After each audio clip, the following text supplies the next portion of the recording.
tentang keharaman menyombongkan diri, wal ijabi, dan juga membangga-banggakan diri sendiri.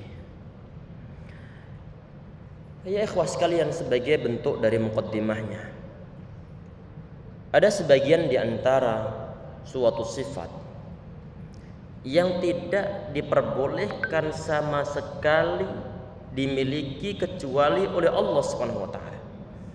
Ada sebagian di antara sifat yang dimiliki oleh Allah yang mungkin dari segi penyebutannya juga dimiliki oleh sebagian di antara umat manusia. Dari segi apa? Allah punya sifat rahim. Umat manusia punya rasa kasih sayang terhadap orang lain, terhadap anak-anak mereka. Berarti dia juga termasuk punya sifat rahim. Walaupun toh rahimnya Allah SWT beda dengan rahimnya umat manusia. Umat manusia punya pendengaran, dan Allah SWT termasuk punya sifat sami', maha mendengar. Tapi pendengaran Allah SWT beda dengan pendengaran makhluk-makhluknya. Tetapi ada sebagian di antara sifat yang hanya diperuntukkan oleh Allah Subhanahu wa taala dan haram hukumnya dimiliki oleh umat manusia, yang berupa apa? Yang berupa takabbur, yang berupa kibr, yang berupa kesombongan. Hanya Allah yang berhak memiliki sifat ini, karena dia memiliki segala-galanya. Sedangkan umat manusia tidak, dia nggak punya apa-apa. Semua adalah barang titipan dari Allah Subhanahu wa taala.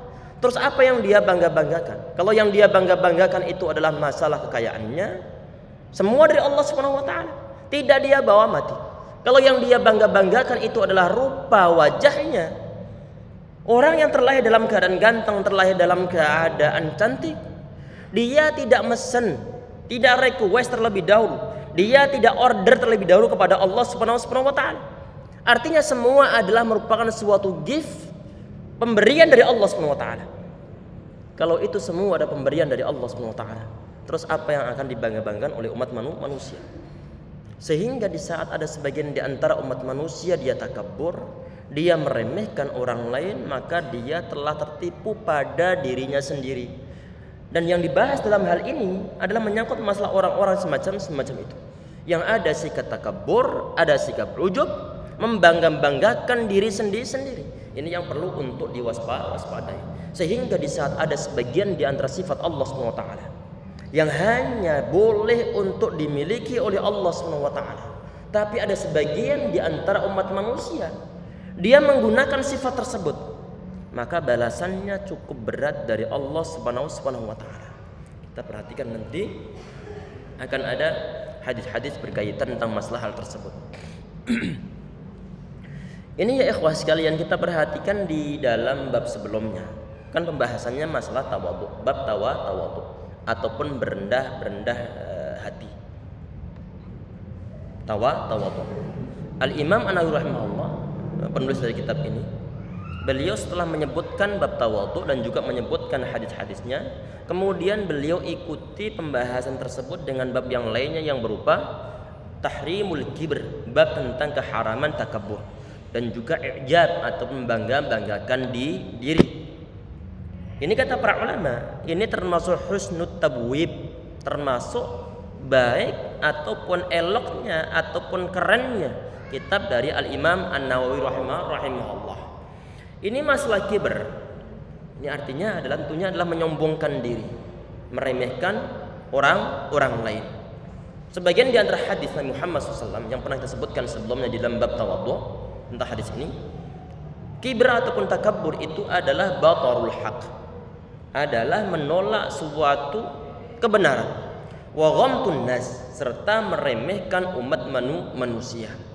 Ada sebagian di antara orang yang dia takaburnya, kesombongannya, membangga-banggakan dirinya sudah sampai level atas ataupun telah sampai ke ubun-ubunnya, sehingga setiap keputusannya ini pasti dia anggap sebagai suatu kebenaran. Sehingga di saat ada orang usul sedikit saja akan dianggap bahwa usulannya ini adalah usulan yang enggak benar, adalah usulan yang enggak benar. Padahal sudah berkali-kali dalam track recordnya, kadang-kadang keputusan orang ini jelas salah. secara syariat ataupun secara keumumannya. Tetapi ada sebagian di antara orang memang dia benar-benar tidak mau saran ataupun usul ataupun masukan ataupun nasihat dari orang lain. Baik dia sebagai kepala, baik dia sebagai kepala keluarga, sebagai ayah, sebagai suami, ataupun sebagai orang yang mungkin dituakan di dalam keluarganya. Kadang-kadang sama sekali nggak mau menerima suatu masukan sedikit pun dari anggota keluarganya. Sehingga kadang-kadang bingung ini anggota keluarganya. Ustadz, ini gimana cara menasihati ayah anak ini? Dia sama sekali nggak mau mendengar suatu masukan. Padahal demi kebaikan bersama. Padahal masukan yang dari saya itu sesuai dengan syariah, sedangkan keputusan yang diambil oleh ayah saya jelas melanggar suatu syariah. Ini bagaimana Ustaz? Kadang-kadang ya ikhwas sekalian, ada sebagian di antara anggota keluarga yang dia mungkin sudah istilahnya kalau sudah nggak tahu harus bagaimana bersikap untuk memberikan suatu masukan kepada orang ataupun kepada mungkin ayahnya, kepada ibunya. Karena kadang-kadang terlalu otoriter. Kalau otoriternya mungkin menyangkut masalah syariat, ada kebenarannya karena suatu prinsip syariat perlu untuk dipertahankan. Tetapi kadang-kadang syariat itu nggak ada, yang ada adalah hanya sekedar ngotot tanpa ada suatu sandaran syariah. Ini yang ada bermasalah dalam keluarga. Sehingga mencari suatu jalan bagaimana cara menasihati atau memberi suatu masukan kepada ayahnya. Sehingga kemudian si anak ini berusaha untuk mencari jalan yang lainnya. Dengan cara bagaimana? Mencari orang yang mungkin menurut ayahnya ini ditakutin ataupun disegani. Sehingga bagaimana? Sehingga nanti masukannya tidak langsung disampaikan ke ayah, tetapi melalui jalur dari orang yang disegani oleh ayahnya. Ya ikhwas sekalian, yang semacam ini kadang-kadang tidak hanya menghinggapi orang-orang yang awam, tetapi juga orang-orang yang notabene dia adalah orang-orang yang tahu ngaji. Sehingga kalau nanti ada suatu sikap takabur, biasanya adalah batarul haq, adalah menutupi suatu kebenaran, wa ghamtun nas, dan juga meremehkan umat manusia. Tentang masalah batarul haq ini ya ikhwas sekalian, ini menolak suatu kebenaran ataupun kibr ini, merasa lebih hebat daripada orang lain, justru itu yang kadang-kadang ataupun kita lihat sejarah itu adalah menjadi suatu bibit yang dimiliki oleh orang-orang kafir di saat mereka menolak dakwahan para al-anbiya wal mursalin, para nabi dan juga rasul, menganggap bahwa orang-orang yang mengikuti para rasul itu adalah orang-orang yang lemah, sehingga di antara mereka tidak mau untuk mengikuti dakwahan para rasul. Hal-hal yang semacam ini terulang dari zaman ke zaman, dimulai dari zaman Nabi Nuh alaihi salam. Hal ini digambarkan oleh Allah Subhanahu wa taala, faqala al-mala'u alladzina kafaru min qaumihi.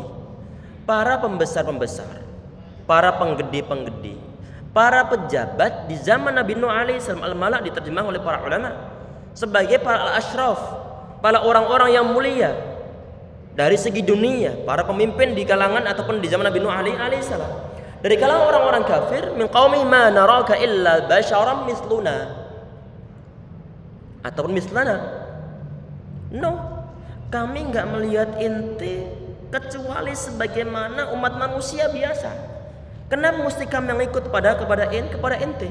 Sebagian di antara perkataan mereka, wa ma naraka taba'aka illa alladzina hum aradhiluna. Kami tidaklah melihat orang-orang yang mengikutimu kecuali orang-orang yang hina dari kalangan kami. Ada sikap takabur dimiliki oleh kaumnya, merasa bahwa mereka lebih hebat dari segi urusan dunia, lebih banyak harta bendanya, lebih tinggi pangkat dan juga jabatannya, sehingga di saat ada suatu sikap takabur, kadang-kadang justru ataupun biasanya itu nanti menolak suatu kebenaran. sehingga dakwah Nabi Nuh alaihissalam tidak diikuti oleh kaumnya. Karena kenapa? Karena ada suatu bibit takabur yang ada dalam hati mereka. Di zaman Nabi Muhammad SAW pun ada kisahnya pun sama, nggak jauh beda.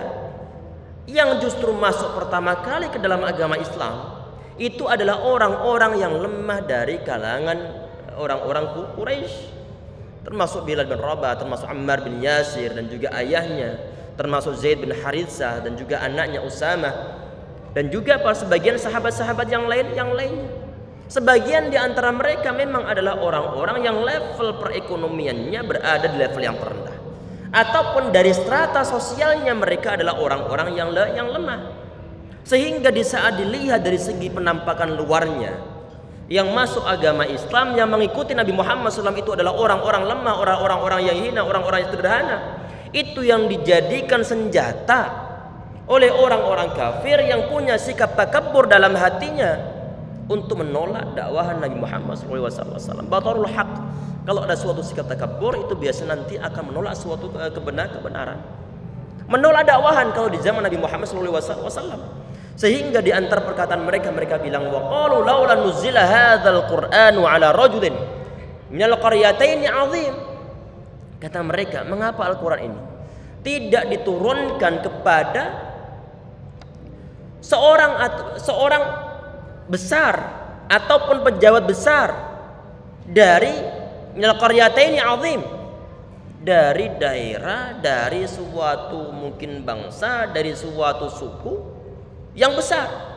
Ini kata para ulama, qaryataini azim ataupun rajulun al qaryataini azim ala rajulun minal qaryataini azim. Ini adalah diantaranya perkataan dari penafsir dari Imam Al-Baghawi rahimahullah. Ini dua laki-laki ini adalah yang bernama Al-Walid bin Mughirah. Ini dia adalah ayah dari sahabat Khalid ibn Walid. Anaknya beliau seorang pejuang yang bernama Khalid bin Walid, cuma ayahnya dalam keadaan kafir. Kemudian laki-laki yang kedua adalah Urwah bin Mas'ud Ats-Tsaqafi. Urwah bin Mas'ud Ats-Tsaqafi. Orang-orang kafir itu bilang, kenapa Al-Quran itu tidak diturunkan terhadap orang yang tinggi jabatannya dari kedua suku yang besar ini? Siapa itu? Walid bin Mughirah sama Urwah bin Mas'ud Ats-Tsaqafi. Satunya dari Makkah, satunya dari Taif. Ada kesombongan yang dimiliki oleh mereka sehingga kemudian kesombongan tersebut menjadi suatu bibit untuk menolak suatu kebenaran. Sehingga ya ikhwah sekalian, sebelum kita bahas masalah ayatnya nanti, ini sudah dari awal-awal, sudah sejak kita mulai belajar untuk ngaji, berusaha untuk menerangi, jangan merendahkan orang lain, jangan mencibir orang lain, jangan ngebuli orang lain. Dikira suatu yang ringan, bully-bulian yang diucapkan oleh sebagian di antara kita terhadap sahabat-sahabat kita, ataupun sahabat, ataupun mungkin teman-teman kita sekelas. Kadang mudah untuk membuli, kadang mudah untuk membuli, meremehkan orang lain. Orang yang mudah meremehkan orang lain atau mudah untuk membuli orang lain, kemungkinan sangat besar di dalam hatinya dia merasa hebat, lebih sempurna daripada orang yang dibulinya. Dari segala segi, baik mungkin masalah gaji dia lebih besar daripada orang lain, atau profesi dia lebih tinggi daripada orang lain, ataupun mungkin wajahnya lebih good looking daripada orang lain, ataupun mungkin harta benda yang dia miliki lebih banyak daripada orang lain, atau mungkin menyangkut masalah kendaraan dia lebih bagus daripada orang lain. Kalau sekedar memang secara realita lebih bagus dan tidak ada unsur meremehkan di hati kita, nggak jadi masalah, nggak jadi masalah. Tetapi kalau sudah sampai ke perkataan, sudah sampai meremehkan dalam hati, meremehkan orang lain, menganggap bahwa si fulan dia lebih rendah daripada kita, sudah ada unsur takabur. Sudah dari awal kita mengaji berusaha untuk merangi yang semacam ini, berusaha untuk tidak nyakiti orang lain melalui bully-bulian yang sudah membudaya di zaman kita saat ini. Ataupun kadang-kadang bahasanya telah dirubah menjadi roasting lah dengan apalah. Ada unsur takaburnya di sana, meremehkan orang lain. Yang kita khawatirkan sesuatu yang mungkin kita merasa bahwa itu adalah sesuatu yang ringan, Tetapi indallahi azim, tetap di sisi Allah Subhanahu wa taala suatu perkataan yang sangat berat. Yang sangat berat. La yulqi billaha balan. Kadang-kadang enggak kita kepikiran sama sekali. Tetapi nanti kadang-kadang suatu perkataan yang kita anggap ringan ataupun remeh bisa mengantarkan ke dalam neraka jahanam 70 kharifan ila nari jahannam. Atau kama qala alaihi wasallam. Na'udzubillah. Sehingga dalam segala hal ya ikhwas sekalian, jangan sampai ada unsur meremehkan orang lain. Jangan sampai ada unsur meremehkan orang-orang lain. Semoga Allah SWT memberikan kita hidayah, memberikan hidayah kepada anak-anak kita yang mungkin mereka dalam pergaulannya mudah untuk mencibir teman-temannya, mudah untuk meremehkan teman-temannya yang mungkin seragamnya sudah kucel, seragamnya mungkin gak disetrika, setrika mungkin, ataupun mungkin uang sakunya lebih kecil. Kadang-kadang dicibir oleh siapa? Oleh anak-anak yang tidak diperhatikan masalah akhlaknya oleh orang tuanya, ataupun mungkin kendaraan yang digunakan untuk nganter si anak lebih bagus daripada kendaraan temannya. Kalau ini nggak diperhatikan oleh orang tuanya, tidak diberikan pesan oleh orang tuanya terhadap anak-anaknya di saat dia berangkat sekolah, bisa-bisa si anak ini dia punya bibit-bibit yang nggak benar, kesombongan karena orang tuanya lebih kaya daripada orang lain. Sehingga perlu untuk terus dipesankan terhadap anak-anak kita, apapun kondisi kita saat ini, baik dalam keadaan berkecukupan ataupun dalam keadaan sederhana, perhatikan masalah akhlak mereka, masalah ucapan-ucapan mereka, masalah perangai mereka. Di saat mereka mengucapkan kata-kata yang nggak benar, mudah untuk membuli, mudah untuk meremehkan orang lain, maka perlu berusaha untuk diobati oleh orang tuanya, perlu untuk berusaha disadarkan oleh orang tuanya, karena semua adalah pertanggungjawaban di sisi orang tuanya sebelum Allah SWT minta tanggung jawab terhadap anak-anaknya. Itu sebagai muqaddimah ya ikhwas sekalian. Sebagaimana biasanya kebiasaan Al-Imam An-Nawawi rahimahullah, sebelum beliau menyebutkan hadis-hadis yang berkaitan tentang masalah bab yang beliau sebutkan, terlebih dahulu beliau menyebutkan firman-firman Allah Subhanahu wa taala, ataupun kadang-kadang menyebutkan tentang perkataan-perkataan para ulama, ataupun kadang-kadang mungkin beliau menukilkan sebagian di antara qaul para ulama-ulama sebelum beliau. Model-model yang semacam ini ya ikhwas sekalian, kalau misalnya dalam Sahih Al-Bukhari, maka biasanya para ulama menyebutkan dengan istilah tarjamatul Bukhari. Dengan istilah tarjamatul Bukhari. Artinya bagaimana terjemah di sini bukan diartikan menerjemahkan dari bahasa Arab ke dalam bahasa Indonesia, tidak. Tetapi adalah di saat dibilang tarjamatul Bukhari yang terdapat dalam kitab sahih beliau, itu yang dimaksudkan adalah kesimpulan ataupun komentar-komentar Al-Imam Al-Bukhari rahimahullah yang beliau sebutkan di bawah bab, dan sebelum beliau menyebutkan hadis-hadis yang berkaitan masalah bab yang beliau bahas. Sehingga sebagian ulama mengatakan bahwa fiqhul Bukhari, kefaqihan Imam Al-Bukhari rahimahullah terletak pada terjemahnya.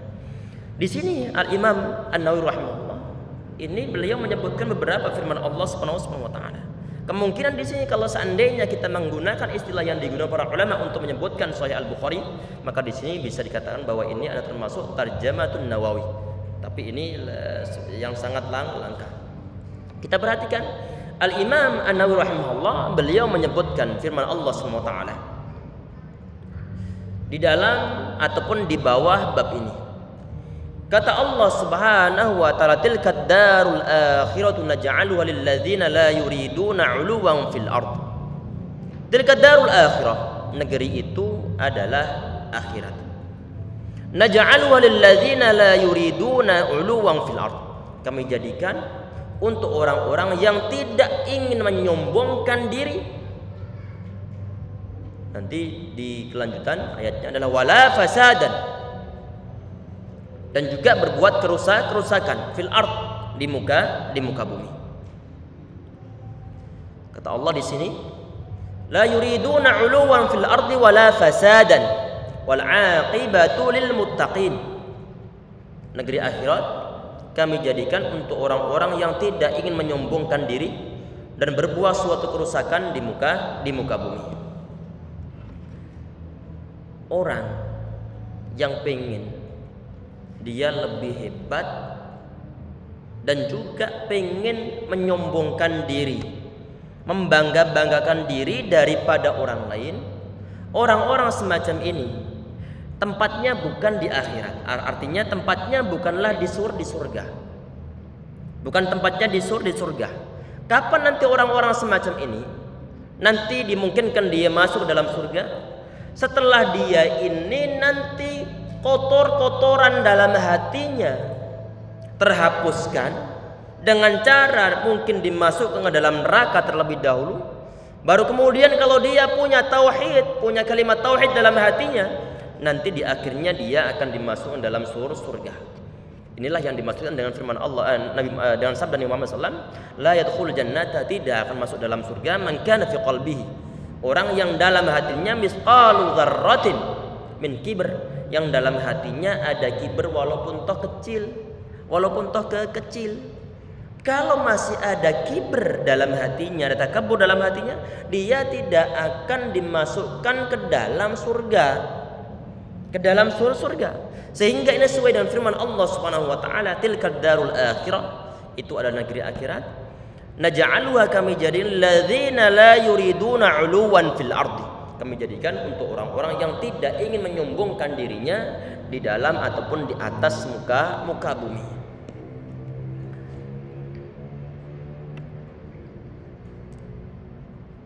Wal 'aqibatu lil muttaqin, akibat ataupun kesudahan yang baik itu adalah diperuntukkan bagi orang-orang yang bertakwa. Kemudian di ayat berikutnya disebutkan oleh Al-Imam An-Nawawi rahimahullah, wa qala Allah taala wa la tamshi fil ardi maraha, dan janganlah kamu berjalan di muka bumi ini dengan marah. Kata marah diartikan oleh para ulama adalah al-farah, adalah gembira. Tapi di sini bukan sembarang gembira. Gembira kan bermacam-macam nih. Ada gembira yang diperbolehkan, ada gembira yang tidak diperbolehkan, ada gembira yang justru diharamkan. Ada di antara gembira yang justru nanti akan diberikan pahala oleh Allah Subhanahu wa taala.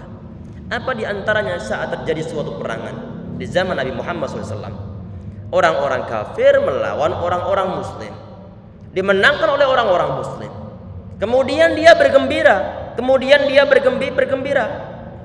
Gembira-gembira semacam ini ya ikhwah sekalian adalah gembira-gembira yang justru mendapatkan suatu pahala dari Allah Subhanahu wa taala. Suatu gembiraan yang pernah juga dialami oleh sahabat Ka'ab bin Malik radhiyallahu anhu di saat taubatnya beliau diterima oleh Allah Subhanahu wa taala. Beliau bergembira. Gembira semacam ini justru mendapatkan suatu pahala dari Allah Subhanahu wa taala. Ada sebagian di antara gembira yang justru kegembiraannya itu bernilai sebagai suatu haraman. Gembira apa itu? Gembira di saat di dalam kegembiraan tersebut dia sampai ada suatu timbul keangkuhan dalam hatinya, timbul kesombongan dalam hatinya, timbul sampai meremehkan kepada orang lain. Inilah yang dimaksudkan dalam ayat ini, wala tamshi fil ardi maraha, dan janganlah kamu berjalan di muka bumi ini dengan sombong. Inilah diterjemah bebas, langsung proses jadinya. Kata marah ataupun di sini maraha artinya adalah faraha, gembira. Cuman gembira di sini adalah gembira yang ada unsur kesombongannya.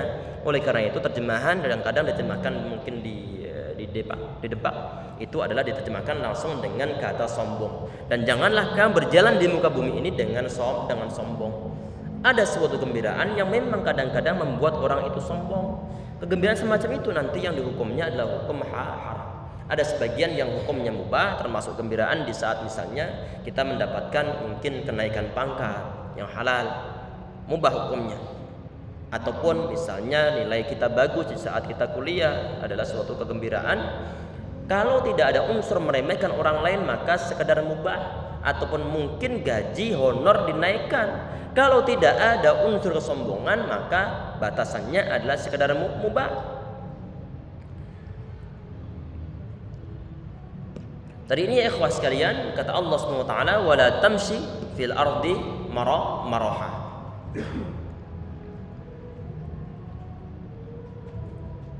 La haula wala quwwata illa billah. Hadanallahu wa iyyakum. La haula wala quwwata.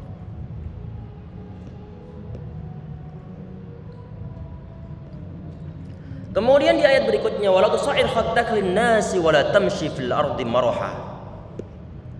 Dan janganlah kamu malingkan mukamu dari manusia karena sombong. Innallaha la yuhibbu kulla mukhtalin fakhur. Sesungguhnya Allah Subhanahu wa taala Dia tidak menyukai orang-orang yang sombong dan juga membanggakan diri. Wala tusair khaddaka lin-nasi wala tamshi fil ardi maraha. Dan janganlah kamu memalingkan muka kamu dari manusia karena kesombongan, dan janganlah kamu berjalan di muka bumi dengan keadaan angkuh. Ini adalah suatu ayat pula yang berkaitan tentang masalah kesombongan ataupun larangan berbuat suatu kesombongan yang dimiliki oleh sebagian di antara umat manusia. Jadi kalau sampai dia berbicara pada orang lain kemudian memalingkan mukanya karena mungkin merasa jijik ataupun mungkin merasa lebih tinggi daripada orang yang ngajak bicara, ataupun cuek-cuekan karena faktor meremehkan, maka larangannya masuk dalam kategori ayat-ayat ini. Tidak diperbolehkan.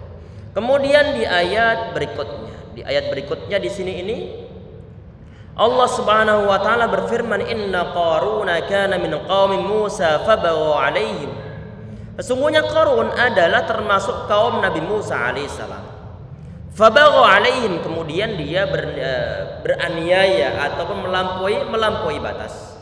Wa atainahu minal kunuzi ma inna mafatihahu latanu bil usbati ulil quwwah, dan kami telah menganugerahkan kepadanya perbendaraan harta yang kunci-kuncinya sungguh berat dipikul oleh orang-orang yang kuat.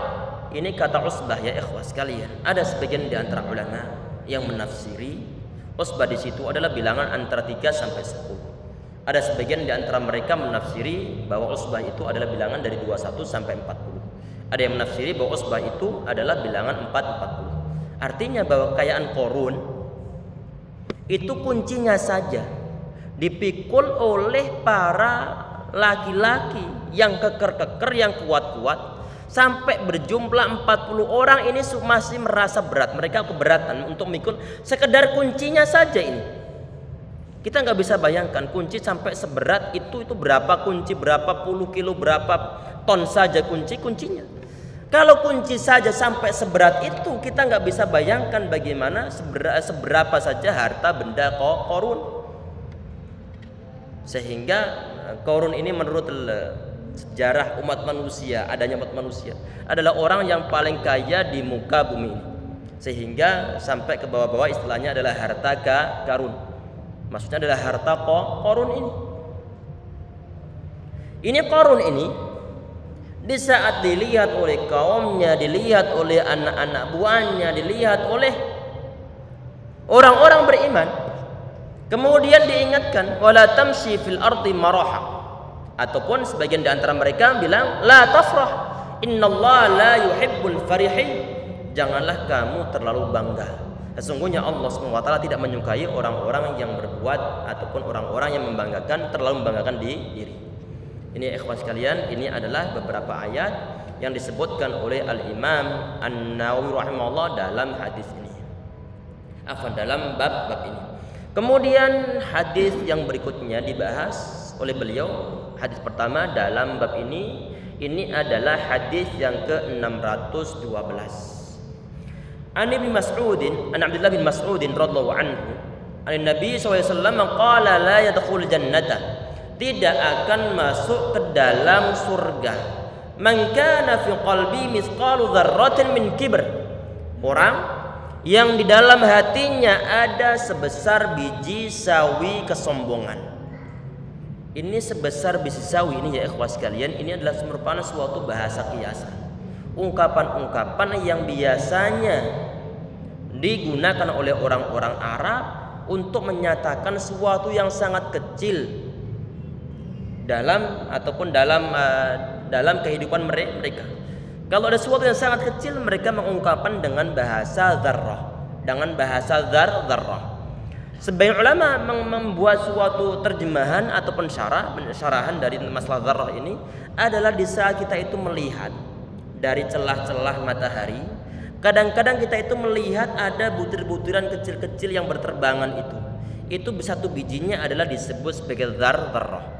Ataupun kalau saat ini mungkin ada penemuan-penemuan baru yang mungkin atom, disebut atom, terjemahannya adalah dzarrah. Yang konon katanya ada partikel terkecil dari atom, ya Allah namanya apa? Allah katanya ada lagi.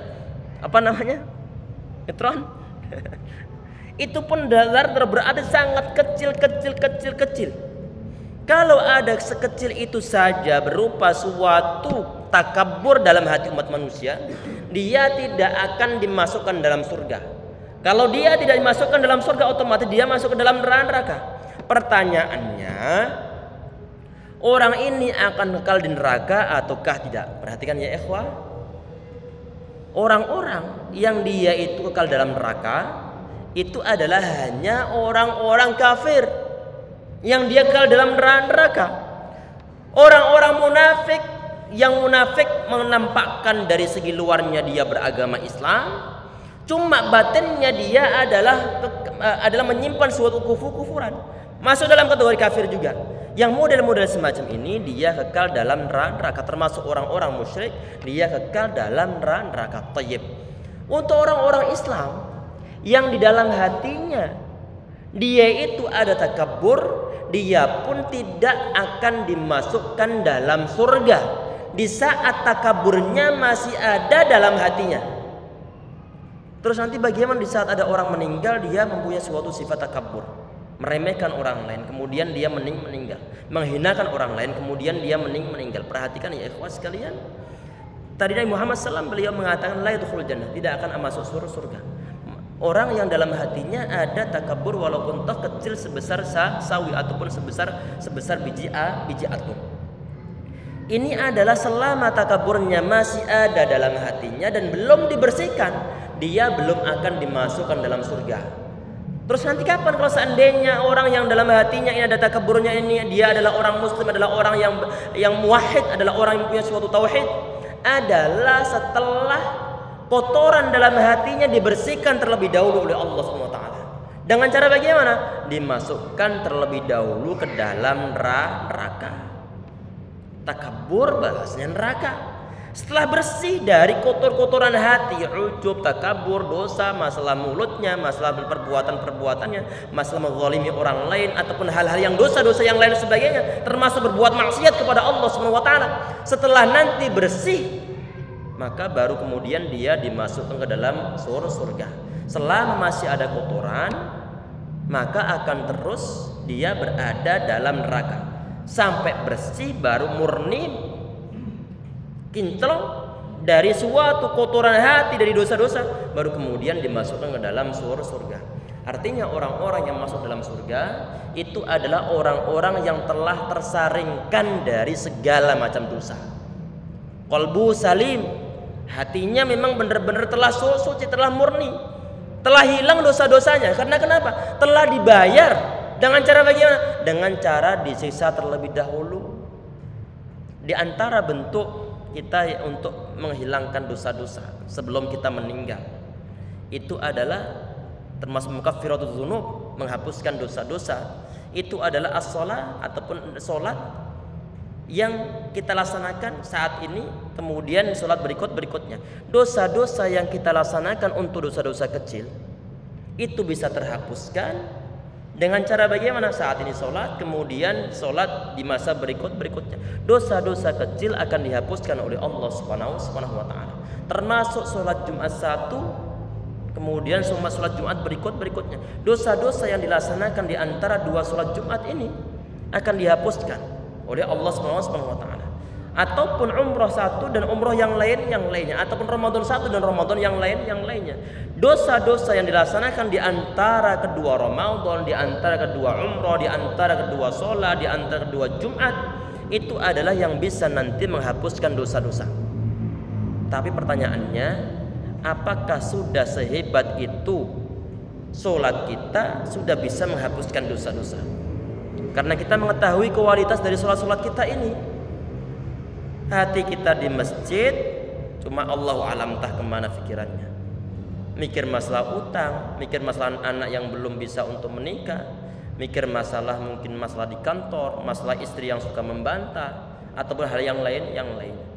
Segala macam menumpuk di dalam otak kita, padahal tubuh kita di masjid saat sholat saat itu. Sehingga kadang-kadang kita sholat tidak mendapatkan apa-apa. Kata Nabi Muhammad SAW, kadang cuma mendapatkan sulusua sepertiganya, rubu'ah seperempatnya, khumusua seperlima, sudusua seperenamnya, tusu'ua sepersembilannya, ataupun usyurua sepersepuluhnya, ataupun kadang-kadang mendapatkan apa-apa. Cuma sebagai penggugur dosa, ataupun penggugur suatu kewajiban. Ya kita harap terus berjuang. Saya berjuang, antum berjuang. Karena setan itu nggak akan rela di saat ada orang khusyuk, di saat ada orang yang dia dijanjikan surganya Allah Subhanahu wa taala, nggak akan rela. Tadi ini termasuk di antara hal yang bisa menghapuskan dosa-dosa. Termasuk di antaranya lagi adalah kalau kita mendapat suatu musibah, kemudian kita bersabar, itu pun nanti yarfa'ullahu biha darajat, bisa mengangkat derajat ataupun yamhul bihal khataya, atau nanti menghapuskan dosa-dosa. Ini adalah untuk dosa-dosa yang kecil. Itu setelah saat kita masih hidup. Setelah kita meninggal, dosa-dosa kita belum akan terhapuskan sebelum nanti dibayar dengan neraka. Termasuk dari ini adalah masalah takabur. Semoga kita semua dihindarkan oleh Allah SWT dari segala sifat-sifat yang tercela, insyaallah. Amin ya rabbal alamin. Kita perhatikan dalam hadis ini, faqala rajulun, di saat seorang laki-laki dia ini mendengar sabda Nabi Muhammad SAW tadi itu tentang masalah bahwa seorang laki-laki atau seorang itu dia tidak akan masuk ke dalam surga selama dalam hatinya ada sekecil apapun yang berupa takabur, tidak akan dimasuk dalam surga. Kemudian ada seorang laki-laki yang dia bertanya begini, innar rajula ya Rasulullah, innar rajula, sesungguhnya seorang laki-laki yuhibbu ayyakuna thawbuhu hasanah, dia pengen bajunya bagus, rapi, wa na'lu hasanatun, dan juga sandalnya sandal yang bagus. Qala innallaha jamilun yuhibbul jamal. Nabi Muhammad kemudian beliau menjawab, sesungguhnya Allah Subhanahu wa taala jamil, itu adalah zat yang maha baik dan dia cinta ataupun suka hal-hal yang indah ataupun hal yang baik. Artinya kalau sekedar penampilan, mobil antum bagus, pakaian antum rapi, setrika, necis, sandal antum juga sandal yang bagus. Kalau tidak ada unsur meremehkan orang lain, nggak ada ghamtun nas, nggak jadi masalah. Kita menampakkan nikmat dari Allah SWT dalam kehidupan kita. Kalau sudah ada unsur takaburnya, meremehkan orang, ini yang bermasalah nanti, bermasalah. Sehingga Nabi Muhammad kemudian beliau mengatakan al-kibru batarul haqq wa ghamtun nas. Jadi takabur itu adalah batul haq, adalah menolak suatu kebenaran. Nah, hadanallahu wa iyyakum, hadanallahu wa iyyakum.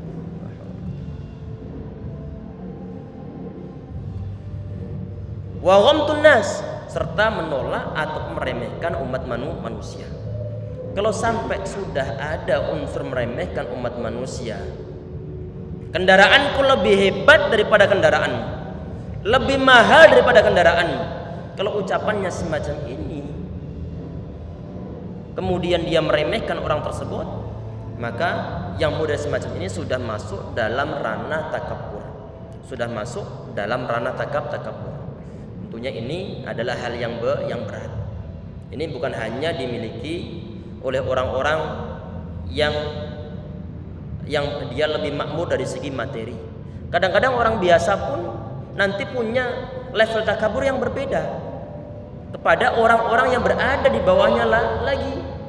Kadang-kadang bermacam-macam sifat takabur. Walaupun toh misalnya dia tidak takabur karena tidak takabur masalah harta benda, karena memang dia gak punya harta benda, tapi kadang-kadang punya takabur dari segi yang lain. Kepada siapa? Kepada orang yang mungkin level, ada orang yang mungkin berada di bawah level dia lagi. Dari segi apa? Mungkin dari segi wajahnya, dari segi rumahnya mungkin, walaupun rumahnya nggak bagus-bagus amat juga. Kadang-kadang ada sifat takabur yang semacam ini perlu untuk kita perangi. Semoga kita semua diberikan hidayah oleh Allah Subhanahu wa taala insyaallah ya rabbal alamin. Kemudian di poin berikutnya ini ada suatu hadis, ini hadis yang ke-613 An Salamah bin Aqwa radhiyallahu anhu anna rajulan akala inda Rasulullah bisimalihi. Ada seorang laki-laki, dia ini makan di dekat Nabi Muhammad SAW, tapi makannya adalah makan dengan menggunakan tangan kiri. Di sebagian hadis Nabi Muhammad SAW beliau menerangkan bahwa tangan kiri itu ataupun syaitan itu dia makan menggunakan tangan kirinya. Ada seorang laki-laki ini dia makan dan menggunakan tangan kiri. Faqala, kemudian Muhammad beliau mengatakan, "Qul biyaminik." Ente makan gunakan tangan kanan. Qala la astati'. Ana enggak bisa makan menggunakan tangan kanan. Qala la istata'ta. Nabi Muhammad kemudian beliau berkata, ente benar-benar enggak akan bisa selama-lamanya. Ma mana'u ilal kibar, tidak ada mencegah orang laki-laki ini untuk menggunakan tangan kanannya kecuali takaburnya. Qala fama rafa'a ila fihi. Kemudian perawi hadis ini dia mengatakan bahwa laki-laki ini dia benar-benar tidak bisa mengangkat tangan kanannya ke dalam mulutnya. Ini insyaallah untuk hadis yang ke-613. Insyaallah nanti akan kita berikan syarah di pertemuan berikutnya insyaallah. Amin ya rabbal alamin. Kita cukupkan insyaallah, semoga bermanfaat, semoga menambah wawasan kita semuanya insyaallah. Amin ya rabbal alamin. Kita cukup sekian untuk pertemuan ini dengan doa kafaratul majlis. Subhanallahi bihamdika asyhadu an la ilaha illa anta astaghfiruka wa atubu ilaik. Assalamualaikum warahmatullahi wabarakatuh.